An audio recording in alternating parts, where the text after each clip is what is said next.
Good evening, Internet. So I come to you today from the comfort of my bed because I'm kind of in an awkward positioning right now. If you can see, I don't think you can, but I'm kind of lying in a V shape at the moment because I'm having a stomach migraine. But wait, you say, don't migraine is about having a headache and a brain disease kind of thing? Well, guess what? The brain controls most of your body. So, the symptoms of a migraine can certainly appear almost anywhere within this vessel of flesh and blood.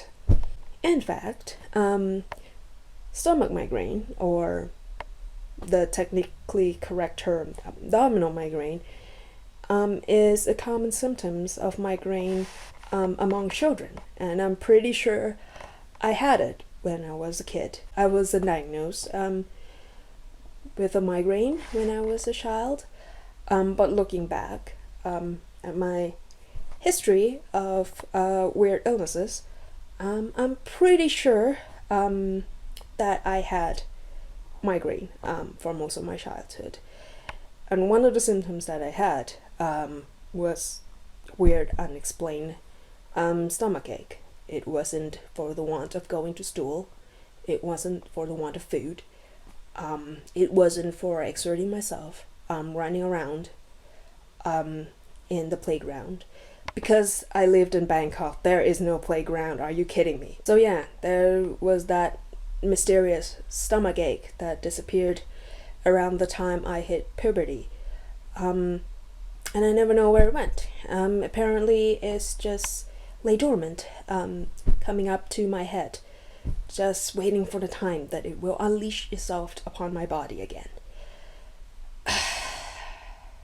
So actually in my case, it's not just the stomach itself that's in pain. My core body would go into a bit of a pain mode. So sometimes it will start in the chest, so definitely this morning it has started in the chest. The first time I kind of noticed this happening, it actually started out pretty much like a cardiac arrest. It was a very sharp, very sudden pain in the left side of the chest. And I actually kind of have a panic attack. I hyperventilate really hard because I never really had that sharp and that severe of a pain before, and basically my entire chest constricted, and I feel like I can't breathe, until probably about 30 seconds or 15 seconds later, that I realized that I actually can breathe okay if I slow down and try to take a deep breath. So it probably wasn't any kind of a heart problem, because otherwise, even though I was taking a deep breath, I should not, be able to basically feed oxygen to all the cells in my body if my heart is not working correctly. And by the sheer fact that I was able to think of something like that, should tell me that I was doing quite alright, and it was a muscle problem. But yeah, the muscle problem does not stop with the chest. The muscle problems goes down to the stomach and the pelvis area. And the pelvis area is where the problem is the worst for me. Because this area got a lot of exercise monthly during, the period time. I don't know if other people have this problem, but I got cramps. Almost always. So the muscle in this area is very strong, in my case. So yeah, it cramps the shit out of itself, basically.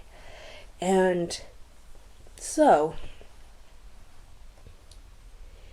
when I have a stomach migraine, basically, yeah, the muscle down in my stomach and my pelvis just cramps down, and I can't sit upright like a human being. I can't walk upright like a human being. So I would sometimes look like a chimpanzee, trying to waddle around, moving places to places. pain med works to a certain degree in such that it dulls down the pain, but it never takes it off entirely. So I can't really go back to being human for the time that, the migraine is here. So effectively, during that time, I would be, I can pretend to be human for about like a couple minutes. Then I have to go back to be a Neanderthal or a chimpanzee or whatever species that cannot actually stand upright for a long duration of time. And that is why, ladies and gentlefolk, I will have to be in this position for the foreseeable future, until the condition leaves me, which in my case unfortunately is not up for me to decide. It's up for the weather to decide. I have actually have very severe abdominal migraine in the past, from like a thunderstorm, like one thunderstorm cloud going past my house. I was basically curled up like, like this, like a C, because it was so painful. I woke up. It was like in the middle of the night, and I woke up from that pain, and I can't go back to sleep. I can't get out of that, curling C, like fetal position, until that cloud goes away. And I know it's a storm cloud, because guess what? I can hear the thunder. I can see the lightning from the window. So yeah, I know when it comes in, I know when it goes out. I can hear everything, I can see everything, and when it goes, I can go back to sleep. I hope that happens soon, and I hope very much, if you're a migrainer, that you don't have to suffer from abdominal migraine. And if you do suffer from abdominal migraine, that your doctors believe you, because it's something that's very hard to prove otherwise, except for all the correlations that you alone would have seen through all the times that you have had migraine, and know that this thing is not correlated with anything else except the time that you suffer with migraine, and it also comes up with it. So yeah, good luck, people. Bye bye for now.